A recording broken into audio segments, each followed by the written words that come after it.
So in this help video, I'm going to show you how to do I-cords, right?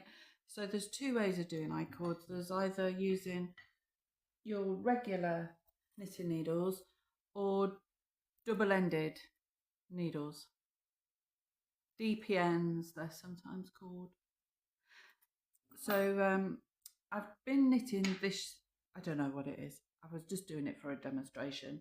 I started off with 12 stitches at the top and it's tapered in. And so it looks a bit like an animal tail, a toy animal tail. But now I'm down to a point where I've got 6 stitches and I can change from doing knitting that's flat like this to an I-cord. And if I make it into an I-cord, it means that I won't have to sew up a seam, and because it makes it neater if it's not got a seam. So what you do is just knit across. And you know, if you're doing a pattern on this, you can keep with the pattern or do decreasing or increasing, but not really increasing more than 6. It needs to be at about 6 stitches.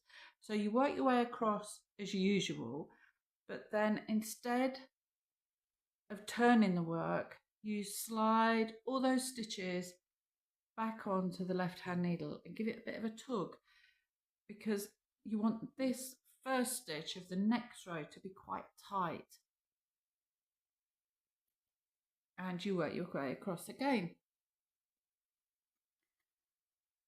And that's all there is to it. It's just those 2 simple steps. And it makes an I-cord. Look, it gets a bit stiff at the end because you've pulled it. But you just work your way across. There we go. And now we transfer them back again.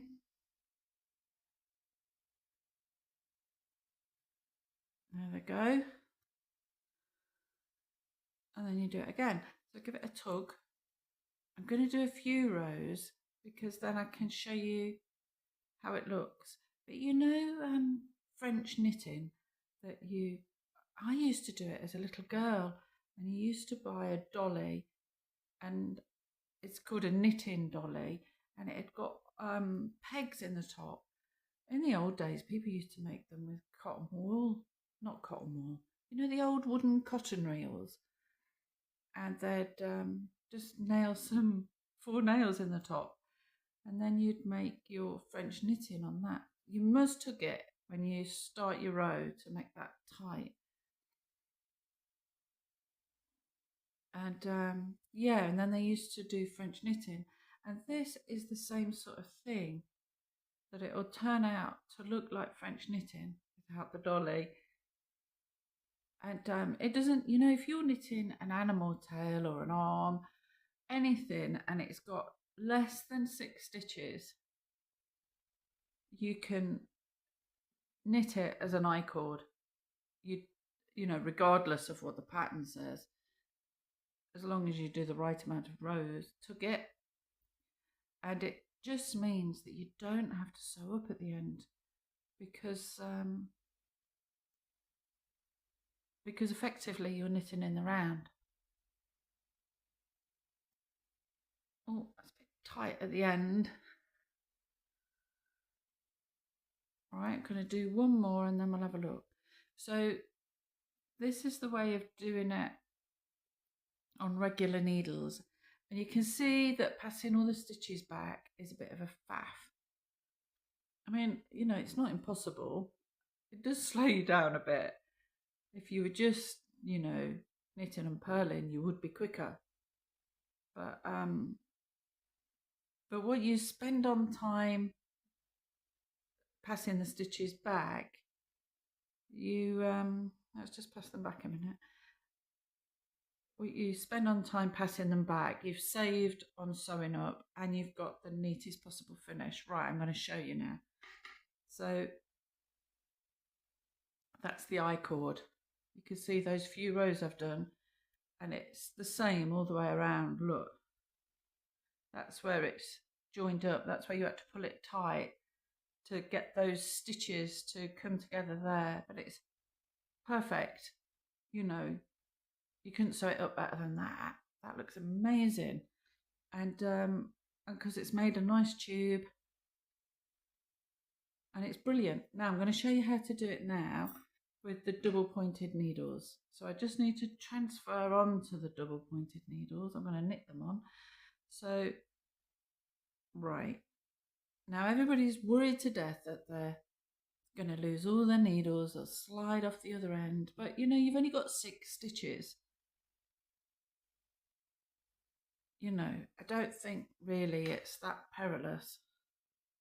All right, and now you slide it down to the other end. So for I-cords, this is brilliant because it eliminates that faff. You've not got to slide the stitches back because they're just there, look. Oh, it's hard at the end. Now, my double pointed needles aren't 4mm, they're smaller, so it will reduce the size. But then we slide back, pull it tight for the first stitch, and off we go. See how much quicker it is? Yeah, ordinarily you would find the right size needles, but I don't know if I've even got 4mm knitting needles, not in DPNs. I would have to hunt for them. So you see how easy it is? It's much easier. Oh look, you could do the stitch first like that and then pull it. But it does need a tug on that, you know, to close the gap up behind. Right, on the next row, I'm going to show you that you can decrease as well. Right, slide it along, and then we'll just knit 2 together. Oh. Knit 2 together, pull it. And I'll knit 2 together again here. That's it, and now I'm down to 4 stitches. You know, and I-cords are quite happy doing, you know, a small amount of stitches in an I-cord. It's quite happy to do that. It struggles, you know, when it's larger because the gap at the front and the back of the row, it means that it kind of shows a bit of a gap, you know, where you have to tug to make it closer. You can't really do that above 6 stitches. It starts to show. Anyway, I'm going to do one more row and then I'll show you what it looks like.